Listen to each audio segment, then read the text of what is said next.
All right. Well, good morning. Thank you for joining us today for our last Tuesday Talent Series of 2025. So we take off November and December because the fourth Tuesday just doesn't work at that point. So we're excited today to have Peter Harper from Option 3 Risk Solutions. He's a security consultant and owner of Option 3 Risk Solutions. His presentation today is Small Business, Big Security, How Business and Nonprofits of any size can strengthen security and defend against threats. Peter brings 15 years of security, continuity, and emergency response from the nonprofit, corporate, and government sectors. He has served as a firefighter, EMT, and law enforcement officer.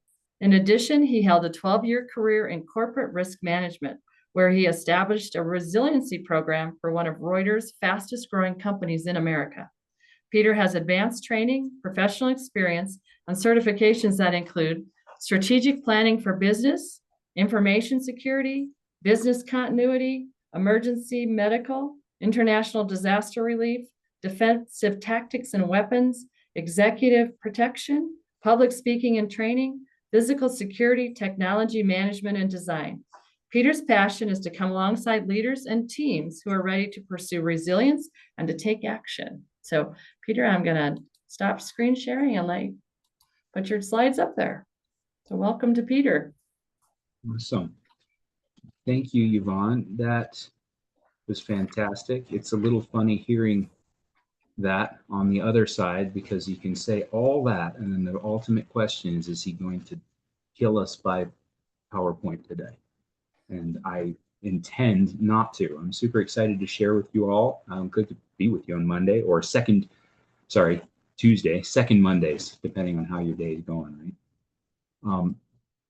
Appreciate that kickoff, and I just really appreciate you, the chamber. This is such a fantastic resource and opportunity, one I'm still learning. I grew up overseas, born here, raised overseas, and never had any opportunities like this. When we were starting business or trying to make efforts, this kind of an opportunity, I think, is easy to take for granted. So thank you very much. Wonderful.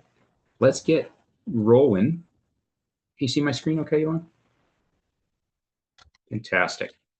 That option 3 goal is to help leaders make their organizations more resilient. What I mean by that is that because of the preparation we do together, you're able to deter, withstand, recover from security incidents in a completely different way than you would otherwise. Focusing on 3 areas: risk assessment, building security programs, and then practicing security, all within the spheres or the sectors of physical, information, and business continuity. So if you're here today and you have questions about risk in general, maybe you have a facility, you manage people or process, collect any kind of data, host events, this training is for you. And hopefully this will be a benefit. I also talk to a lot of people who are in the process of doing new designs or moving their facilities or reconsidering new devices. Somebody said, and I'll tell you who later, that small steps can still walk miles. That's going to be our goal today. Security can be a big topic. You can spend a lot of time. I get passionate and excited about it, and we'll try not to soapbox in my 35-minute monologue I get to have here.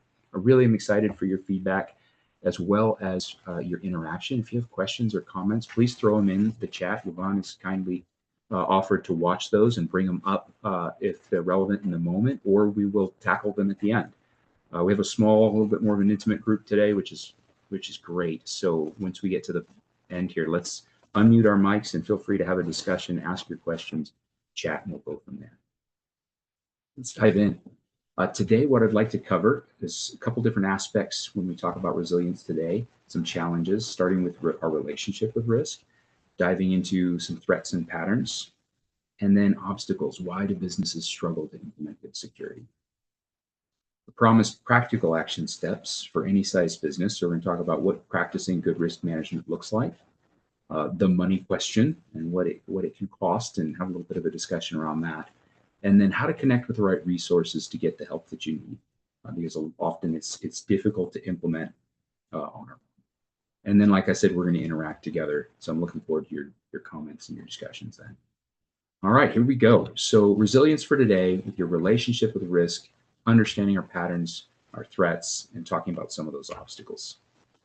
If you would please give you just a second, grab your cell phone. This is super quick. totally anonymous, and there's no wrong answer. But I'd really like to understand in the room what our relationship with risk is right now. If you're representing an organization, try to speak for your organization. If you're just representing you, that's totally fine. Kick it off with what you sense. But I'm curious, do you feel when you're thinking about security risk, we don't think about it too much? It's not really been a concern yet, but maybe it could be. Would you say it's on your radar because of some incidents, or just a knowledge that you'd like to have some solutions? Or do you feel that you're in the category of being well practiced? You're confident in how you're assessing, addressing your risk right now. So if you toss your camera up there, give it just a minute, give people a second to give some reactions. Scan the QR code. It's going to take you to a page. Pick one of those three options and hit send. And your feedback.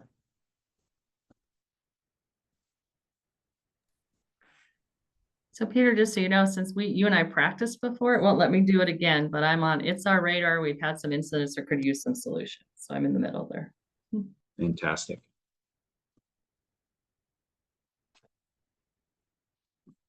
What I'm finding is I'm talking to organizations around our community and doing some travel around the States, broad range of where folks are at. In general, definitely hearing a lot of interest, maybe one that's moved from a sense of just liability or fear or concern to genuine curiosity, which has been really good and really healthy to see. I think security for a long time has either been burdensome, it's been an anchor, or maybe it's been a little CYA. You know, we had to do this, legal says we have to, so we're checking the box and kind of going from there.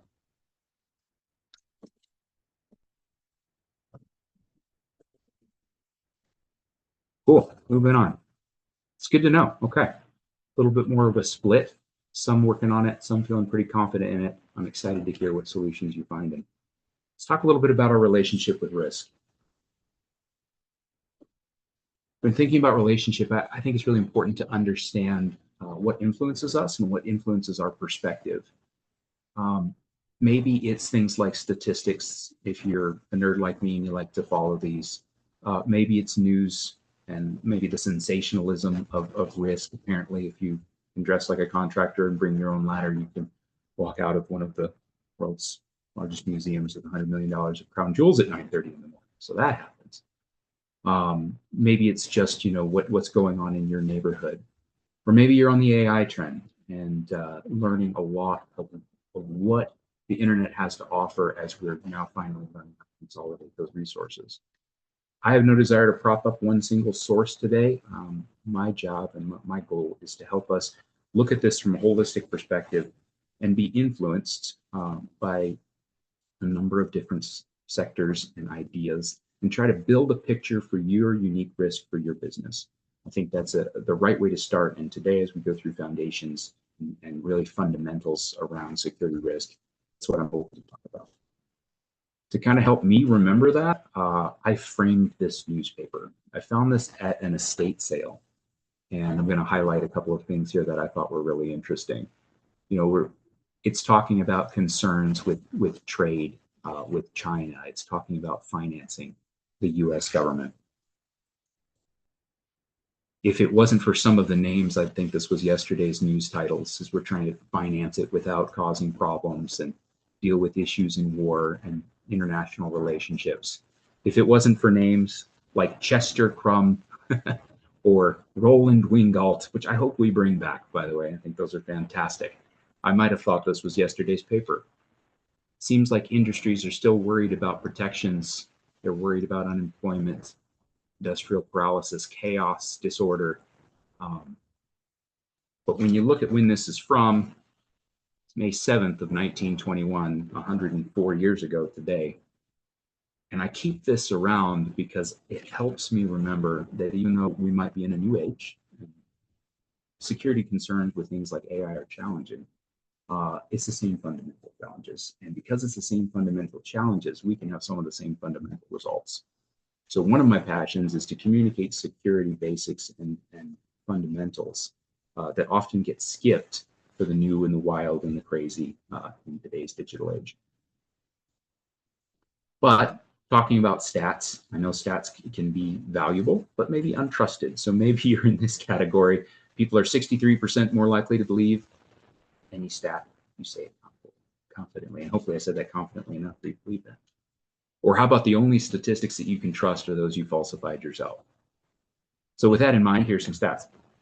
What I want to do is not prop up the statistics, but show you how I paint a picture when I'm working with a client and I'm doing research in their area and I'm trying to help them understand their relationship and what a threat is. So maybe I might look at something like this and say, all right, it appears that while crime is rising in Colorado over the last decade, Fort Collins is special and something else is going on here. Maybe I want to take that and then compare it to some local other corporations or municipalities and kind of understand where do we fall with our neighbors, or if there's been a real steep rise in trend or change, what might that be related to? Is that a policing change? Is that policy difference? Is that a shift in the community? Then maybe I might drill down and look at one specific concern or a type of crime and walk away with a different picture about this issue. I think the point that I want to make is whether you're using news, AI, statistics, your personal experience, what your neighbor has said, past incidents, whatever it is, that you're holistically telling yourself a story to have that healthy relationship with risk. So for me, it might look like something like this. Hey, I've watched the news and I've done some digging on the crime in my area. I've checked out what my neighborhood is ranked at, and that tells me something. I've chatted with some other folks that I trust, maybe had a conversation with an expert. I attended this webinar, which is great. Heck, I even had a local PD and fire walkthrough. I think crime might be going up in the state, but we've got something good going on here. That being said, I think that it's probably safe to expect that somewhere in our city, 2 times a day at least, somebody's experiencing some form of property crime. And today, I'm going to make it really, really hard to be me. And I think the goal of all of that information is for us to walk away a little bit more aware, a little bit more balanced, and a little bit more ready to take the next right step. Unfortunately, one of these things usually gets weighted more heavily than the other and has really driving influence on people. And while it is true that something terrible happened on the news yesterday in a couple states away and could happen to us tomorrow, we often miss our most basic and important risks for that big, scary, bright one that may be loose. When I'm talking with local businesses and organizations, this is what I'm hearing from them. It's a lot of what do we do if, when, or hey, now that we're actually talking about it, a couple months ago, here's something that happened. We're talking about phishing as a pretty commonplace issue. I've talked with people on the phone who, while I was speaking with them, they were unable to get my emails because their systems were compromised. Vandalism, commonly. Domestic issues. This one's tough because the common point here is maybe it has nothing to do with your business or your organization at all. With domestic issues, it's a time and place problem. And so what we see is a significant other may know exactly, maybe to the minute, up to 2 times a day, when an individual they're looking for is going to be walking through an exact same set of doors. And that creates an opportunity. So domestic issues find their way to work. It can be really challenging too.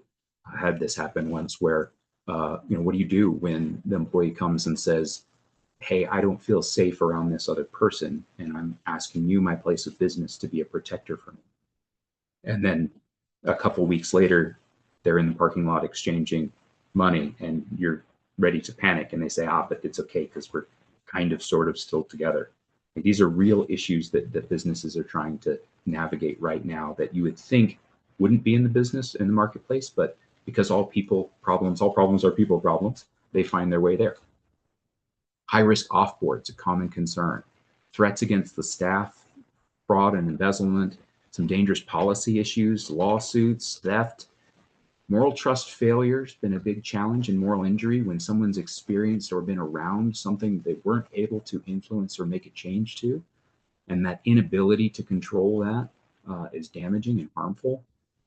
Homelessness is a huge challenge across the board on a lot of different ways, and no matter how well it's addressed. I was just talking with police services, and they shared with me that they'd like business to understand 2 things about homelessness right now. One, is that there is an increased risk of potential crime around theft or vandalism or issues like that. But the parallel concern is that there's a perception issue, whether right or wrong. People may or may not feel safe to now come and visit the business.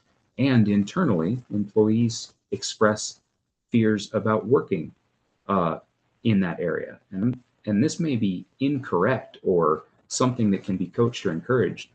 But the question about how do we deal with security concerns starts to become a longevity issue for employees as well, where I had a client recently who, because of the regular interaction of a receptionist with someone in the lobby, um, they're concerned about having to rehire and retrain for the position. And it's interesting that businesses will sometimes go to rehiring and retraining for the position rather than solving what it is that is making a person feel insecure. Social engineering, common issue. That was the whole thing to some degree. Point is that it's happening here and it's happening there. Real threats by real businesses in our neighborhood. So it's important too, I think, to understand why is it happening and what's maybe driving some of this to the best that we can understand it right now. So what do they want? It's been said too, if you have to ask, the answer is money. And while that's true, it could be multiple forms, maybe cash, maybe data, market share, materials, dark web transactions of identities and social security numbers might go for a few dollars, where medical records can go for hundreds and are currently the most valuable due to insurance frauds and insurance claims. So lots of different ways of getting money by trying to target a business or individuals within your business for their information. Maybe they have an agenda. Maybe it's to advance their reputation or harm yours. Maybe it's retaliation for a perceived wrong, but that's a specific concern and different motivation and different driver. This one's a little bit scary to me, the they had to do it motivation. Mental health expressions of any kind that we would say is unjustifiable, but that individual may not feel that way in the way that they're acting or perceiving their reality in that moment, which has been an increasing topic of concern lately. How do you address that? How do you prepare for that if it seems unpredictable or doesn't align with what you think should or would happen?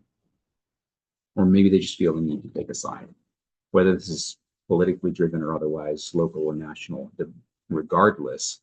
This can be an interesting motivator that is difficult for people to navigate when they're trying to decide with the diverse workforce that their own internal staff may land on multiple sides of issues. What sort of stance do we take in order to protect our operations and the jobs that we try to provide for the community? As far as who they target, commonly crimes of opportunity, soft targets. This is one of the biggest reasons for this topic. The conversation we're having today and why I do what I do is, while we're not necessarily solving crime, we want to be a very hard place for it to find a home. It's a little more challenging, however, sometimes if there's a specific target that's been selected. I tell people often, if someone's determined to find a way inside your building, they're probably going to find a way inside your building. The question is how hard did we make it? How many other things did we deter?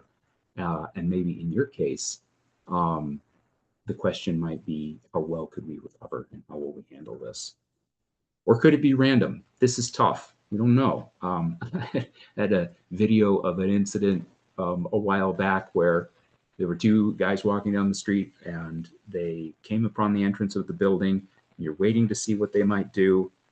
And they quickly and hurriedly and excitedly tipped over a flower pot and kicked over a light, sending one of their shoes flying across the camera, and then ran off, seemingly giggling and happy. That seems pretty random. It seems pretty pointless. It was right around 2 a.m. if that tells you anything about the local let-out times.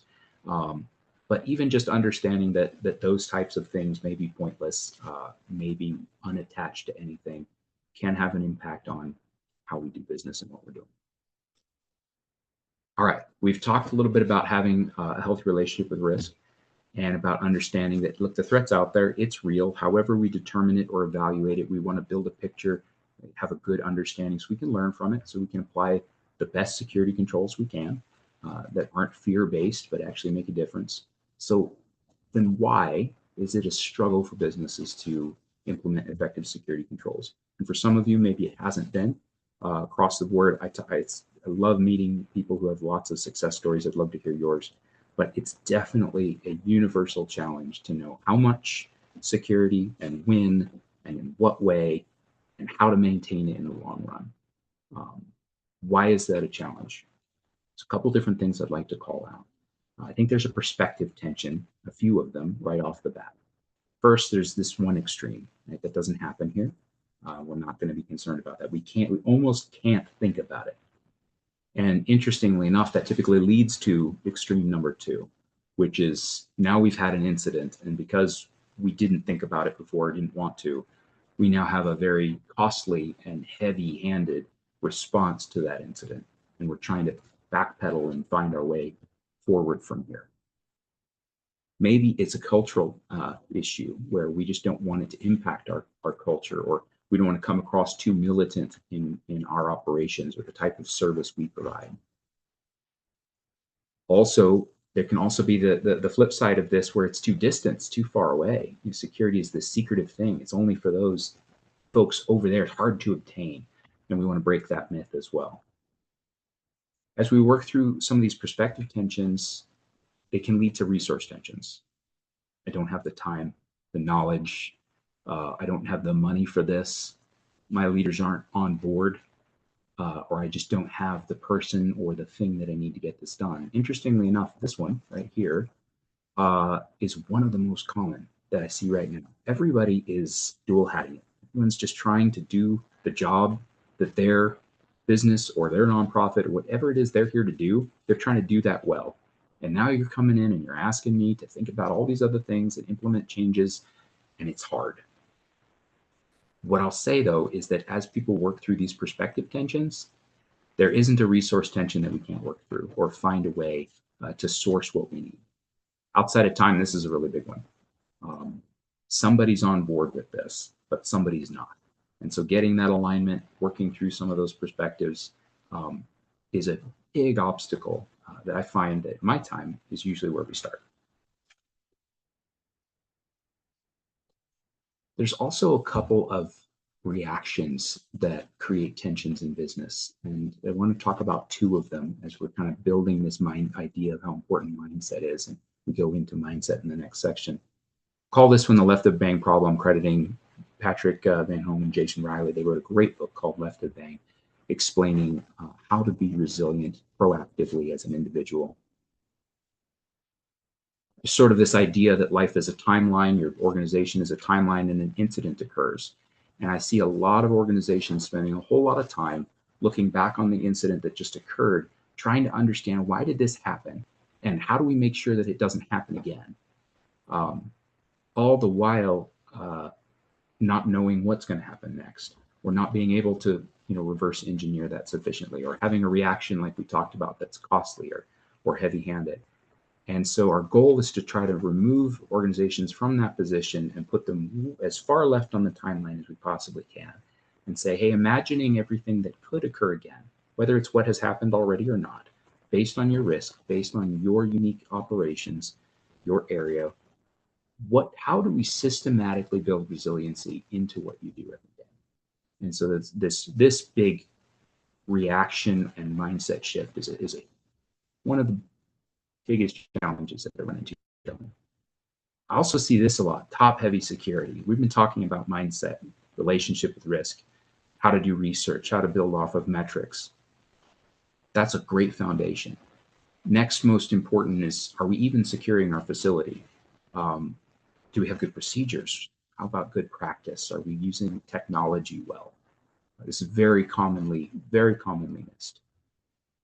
Then we have time for large security systems, investments in technology.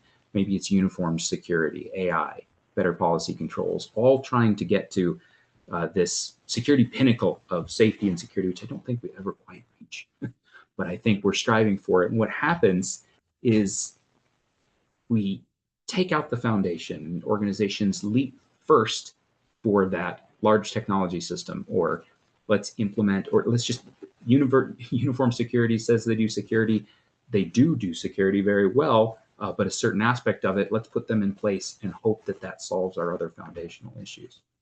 And if you've ever changed a light bulb on top of your rolling office chair. I have, I'm not proud of it, but I've done it. This is a lot like that, a little bit wobbly, a little bit uncertain, and kind of ready to come down. I see this a lot, just to give super basic examples of like, we have invested a lot in that, in access control, electronic access control. But when I ask the question, who has keys to your building? No one knows. Or maybe it's we've invested in a camera system, but we're hoping it would deter, and what we really have is footage of the same incidents happening later. So how do we start removing this and placing the foundation back in place so that we can get back to this point and build on it from there? What we want to avoid is the abdication of security to a control that we think is going to help us and ultimately lets us down because our vulnerability remains. So fighting through that in business is a challenge. Let's move into some practical action steps. That's why it can be challenging to identify a threat. That's why it can be challenging to implement it in business. But what can we really do to make a difference today? We can practice good risk management. We can budget something, anything. We can connect with the right resources. And I want to go through each of those briefly here, and then we'll dive into some feedback and some discussion. So when we're practicing good risk management, there's 4 kind of categories that I want to talk about. We've been building this whole time up to having a good, healthy mindset. That's saying, hey, security is just how we do business, or we're not waiting for an incident to occur. And this one is one I really want to encourage you all with, is that you're excellent in what you do, that service or that product that you're putting out there in the marketplace that they need. So determining that risk management, security risk management and practices is just good stewardship. It's caring for and protecting our assets or our staff or our customers. It's just another way of continuing that excellence. That goes into how to assess your risk. And we'll talk about this more in the next slide. Knowing what could impact your mission, what would keep you from opening your doors tomorrow? Not somebody else on the news, but you in your space, your unique risk. Or maybe it's some governing documentation or regulations you have to follow that drives that. And then picking of everything you could do, how do we eat this elephant? How do we take the next right step, a small step? What do we do? And then how do we actually measure whether or not it worked? And then turn around and build risk management as a scheduled part of our practice. Otherwise, it's pretty easy to have an incident and go, whew, we made it. Hope that doesn't happen again, and then go from there. So just practically, let's talk about what this looks like to shift the mindset, assess, prioritize, and then evaluate and repeat the process. Let's take events as an example. Your organization is hosting an employee party or a large fundraiser event, as that might apply to you. As you're looking at that event, you can say, all right, regarding our risk, we can mitigate it. We can try to put something in place to address the problem. We can transfer it and see how much of the risk we can have be someone else's responsibility, whether it be, a host or vendor or whatever. Or we can accept it. And I'll park here just for a second and say accepting risk is a valid and appropriate response. It's okay to say that could happen, and we're acknowledging. The only thing we don't want to do is ignore it. Well, then we move on and we say, all right, well, in our event that we're planning for, what are the threats that are literally legitimately out there that could harm this event that we're having? I've seen a lot of events that are, hosted on the street or, in a parking lot. Are we worried about a car pulling through here or, and hitting folks? Or maybe we're serving alcohol at this event. Are we worried about people getting in their cars and driving away? Once we understand what that threat might be, we need to ask the question, how could it really impact us? Will that harm our culture? Will it negatively impact our reputation? Will we lose money if this thing occurs? Then we need to ask the question, are we vulnerable to this? Have we done anything or put anything in place that could help minimize or reduce the possibility of this? That's what actually equals our risk at the end of the day. Then we can choose a value and we can say, hey, do we want to go after what's the highest risk in this situation? Most likely for the team to get on board with, or maybe it's just the lowest hanging fruit. These are all good things to do. Maybe there's something simple you can do today in 5 minutes at no cost. I always encourage people, go for it. We can keep going after this highest risk, but what can we do right now? Don't forget to review that, measure it as best you can, and then repeat that process. Practicing good risk management might seem like a lot, But if we normalize this and start to build this into some of our leadership conversations, then we don't get spun off on a fear or a risk that's not a risk, or chasing after spending money, time, and energy on a thing that isn't actually going to change our risk profile in the situation.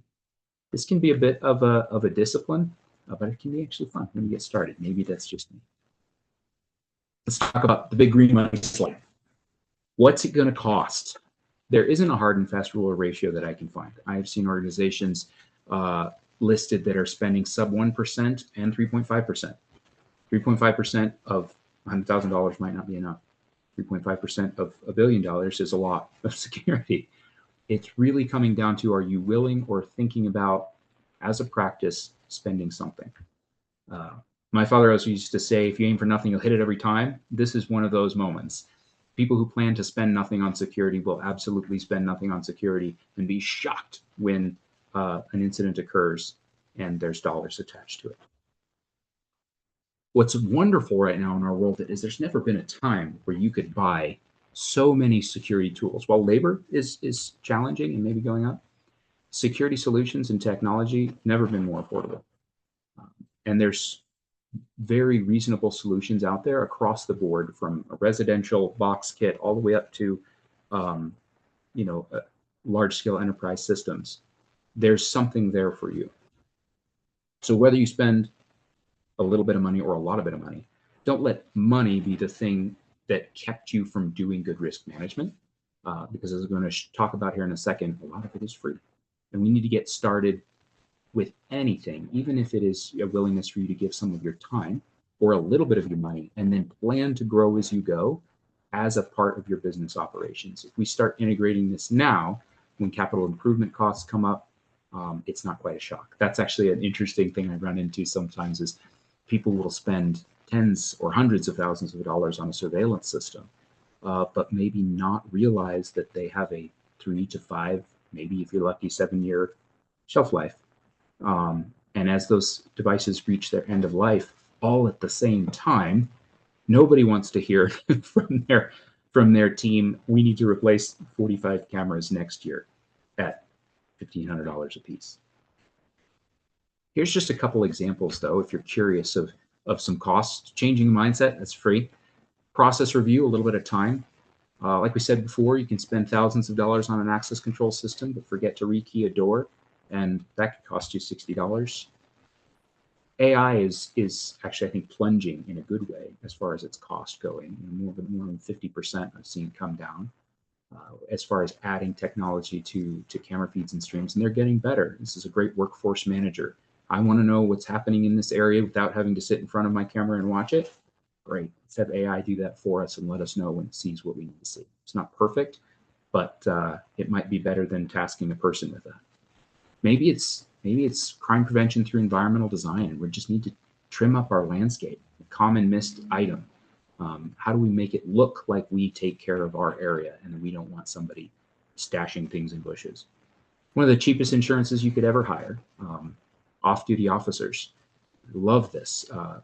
For $150, you could have someone at your site for 2 hours with immediate contact to medical and dispatch, who has law enforcement powers to trespass and who's willing to lay their life on the line for your well-being.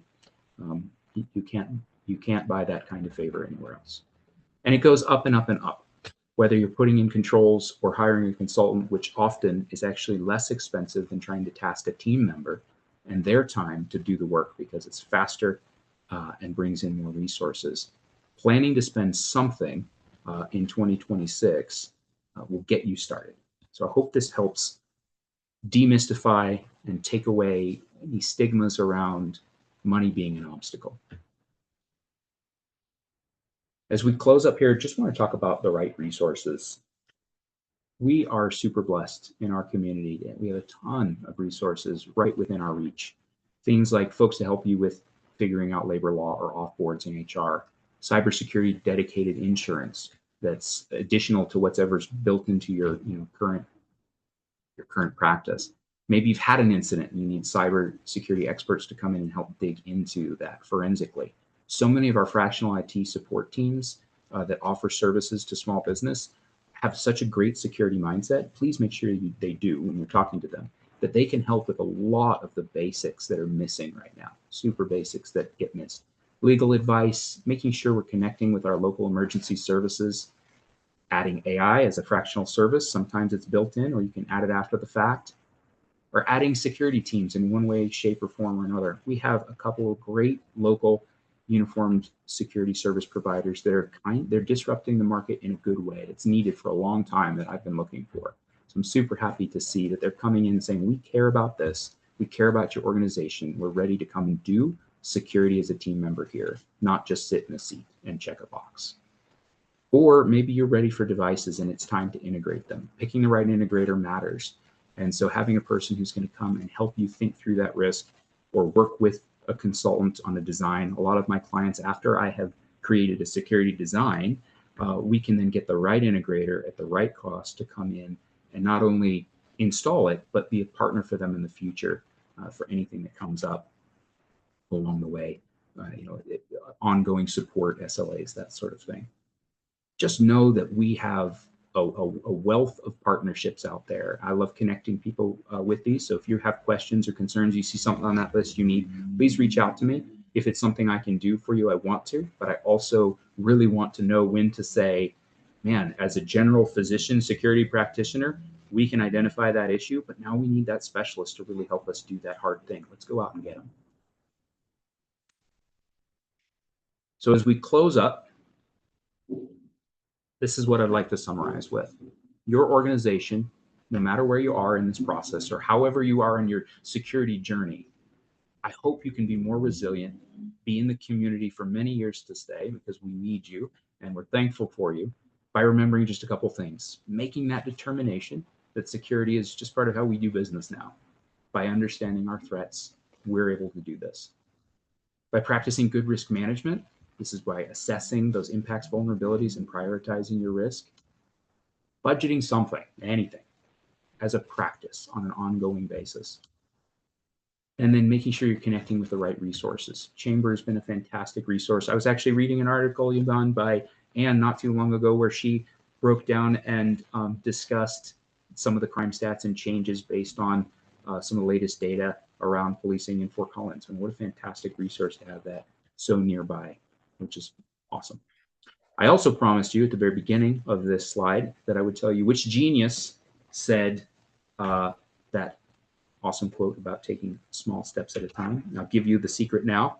It was my Dove wrapper, which I confess may seem illegitimate or corny, but there's some gold in there. And when I saw that, I thought, man, that's fantastic. Small steps can still walk miles, my friend. So please go at your own pace with this. And if there's a way that I can serve you, I'm going to be super excited to do that. I want to open it up to some questions and some discussion. And while we do that, and we'll check the comments, I'm also going to toss up this slide. I hope I can keep the conversation going with you all. I really enjoy talking about this, strategizing, and figuring out how to come alongside your mission or vision.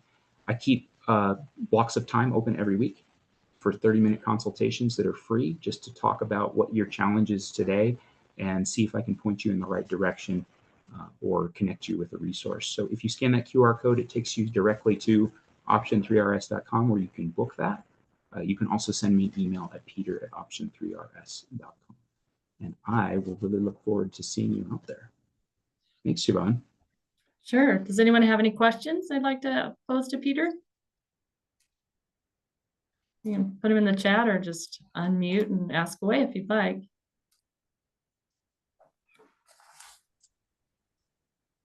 Peter, Let's go through awkward silence first. Hi, Evan. just wanted to say great presentation. I'm an IT director here at Foothills Gateway, and Fantastic. security obviously is always on my mind, but it's such a passive activity most of the time. We've got actual busy jobs to do that are keeping us busy most of the time. So it's not like we're working on security all the time. It's just kind of always in our mind with every little thing we do. So it's great coming from our island of where we live and work to hear somebody else in the community, an expert, just talk about things that you worry about and things to keep in mind as we make our strategies. So I'm happy to say I feel like we're in a pretty good spot. With your poll you did earlier, I said the highest one because that makes it sound like we're completely confident and infallible, which of course is not true, but I didn't feel comfortable doing the middle one that said it's on our radar, but we need help. You know, we're kind of somewhere in between. So, which I think probably is a decent place to be. There's always more you can do, but Absolutely. we definitely feel lucky to be an organization that's small enough that we know all of our employees and we build relationships with them and we train them, and we build the kind of relationship where they feel comfortable, you know, coming to us with questions, and that a lot of that stuff, that's part of that foundation that we build on top of. Of course, we do all the, you know, having good updated equipment and Cisco firewalls and, you know, keeping everything up to date and things like that. But there's always more you can do. And there's, you know, we have plans, but just wanted to say all in all, great presentation. Glad to have experienced it. And I'll talk to my team about it. We may very well reach out to you for a consultation. That's awesome. And thanks for what you do, man. That's great. I think one person caring about this inside an organization makes all the difference. And it's fascinating to me how often it falls to IT. Because you have a security mindset and you have a technology understanding, it's often, I love working with IT teams. I did my time on the IT service desk just so that I could learn the technology that we were using in security. But it's really common that the IT team gets tasked with this. Sometimes the facilities team, but very common the IT team. And sometimes just coming alongside and encouraging the IT team on how to make some of the influential changes on behavior change that's needed from a leadership level in order to match up with the processes and the technology that IT is trying to maintain. One client, it's how to, okay, we can put this in by business request, but then it just starts scabbing. And the next thing you know, I've got 4 cameras looking at the same spot with 2 systems and a bell and a buzz. And it all was because somebody had a request, not because we had security by design. How do we get security by design on top of everything else I'm trying to do today? So appreciate you caring about that for your group. It's awesome. Cynthia, do you have a question? You took your camera off. I do. Hi, Peter. I am the program director and health and safety coordinator with Foothills Gateway and work alongside Ed and Aaron, who are also attending today. So I completely agree with everything Ed said as far as where we're at with an agency. In my experience, as far as in working with people in different positions within the agency, you definitely have, and I think you touched on this a little bit, as far as different positions having different levels of knowledge for how to respond. And I would say, as far as if we asked all employees today of how they feel, how they would handle different most common situations that could happen, God forbid, would they feel confident what to do, as say the rest of us who are most work most with those policies and procedures and what to do, not to do. We regularly schedule drills. We have reminders and definitely committees, and but I wanted, I guess, to see your thoughts as far as with larger agencies, or I guess it doesn't matter on the size, but to, in addition to say drills and just regularly information, with not inundating them where they become immune to it, but just how to get employees as secure and knowledgeable as, say, those of us who regularly work with those policies and procedures are. Sure. So if I understand your question correctly, Cynthia, you're saying that we're doing the things, we're trying to hold it out there, but we think about it all the time. And so we have a level of understanding and care about this. How do we translate some of that to the average person who's maybe participating in a drill once a year, but other than that, they're not thinking about it? Is that kind of what you're asking? It is, as far as, so if something were to happen today that Or if we asked them today, they would know what to do. Sure. This is such a great question. And I can speak to this because I got to watch it happen over the course of a little over a year. And it did take over a year. And so I ask your patience with your team there. And it was a year after big changes are made, not a year of doing the same thing, to influence that culture of a larger company or a larger organization. We don't expect people to care about it. And so one of the first things people make the mistake of is they go, why don't you care about this as much as I do? And I accept that that person in sales probably never will, and that's okay. But I build my internal program first and make sure that that's consistent, trustworthy, and reliable, and not a random one-off drill. But like we take, as a company, we take this seriously. And I start at the top and I ask for that influence from leaders, and we represent it. So we're practicing it well. We're the example. I ask for that influence from the leader, and then I turn and I go start working at the grassroots level by building my team. And I start with our receptionists. Our receptionists are frontline warriors, and we love them. And say, hey, our office admins, they see everything, they know everyone. Will you come be a part of our internal safety team, our emergency? Would anybody like free first aid, CPR, and AED training? And we'll host a class here. And while we're here, we're going to talk about a couple of things. What would it look like to help a coworker? Yes, then we have some of those drills. Maybe it's other types of marketing, but that combination of leadership support, our example, because we've got our program figured out, and we're not just kind of doing it as a part-time one-off here or there, and then including people at the grassroots level to say, hey, it matters. You matter, that you're a part of this. So, and we can do that in a way that doesn't make security ultra heavy-handed, but it does start to infuse it in the culture. It takes time, but after a while, it was really encouraging to start to see, people are grabbing me all the time now saying, hey, you know what I was thinking about the other day? This, that, or the other thing. Or, hey, this person walked up and I told them that I just need them to wait outside till I get someone to help them, and they're friendly and polite about it, but they're starting to take some ownership. When we abdicate security to another company or to a device that we think is going to help us, never quite get to that ownership level. And it's my passion to see a company actually take that on until it just becomes a part of their culture in a healthy way. So that is so doable. Keep going. Don't give up. Work on your own program so that that's legitimate and recognizable. Ask for that leadership support, and then maybe you just turn and ask the question, how do I get a grassroots neighbor who might not have cared about this to care about this? Because then other people that they work with are going to start interacting with them too. It's slow going, but it's good work. I hope that helps. Thank you so much. No, these are great thoughts. Yvonne, do we have time for any more? Or any follow-ups?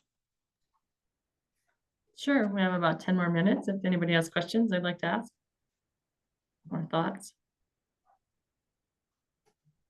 And if not, we're good to head off to lunch as well. So yeah, they do say, that's nothing wrong with that. The best meetings start on time and end early in the workplace, right? okay. Plus, as adults, aren't we like 50 minutes is our attention span, right? So, so we're right at that number. Absolutely. The mind can only absorb as much as the seat can endure, and if you're done enduring, it's time to go.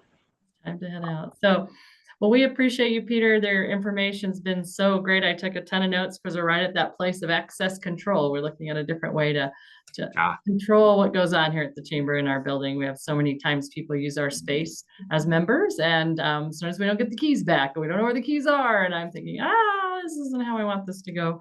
And not that we don't trust anyone, but we just want to have a better process because we don't want to be on the front page of the newspaper, right? So about things. I think all of this, Yvonne, is just all of us doing business, and we just want to do it well. And this is a part of doing it well. So I commend you for thinking of that.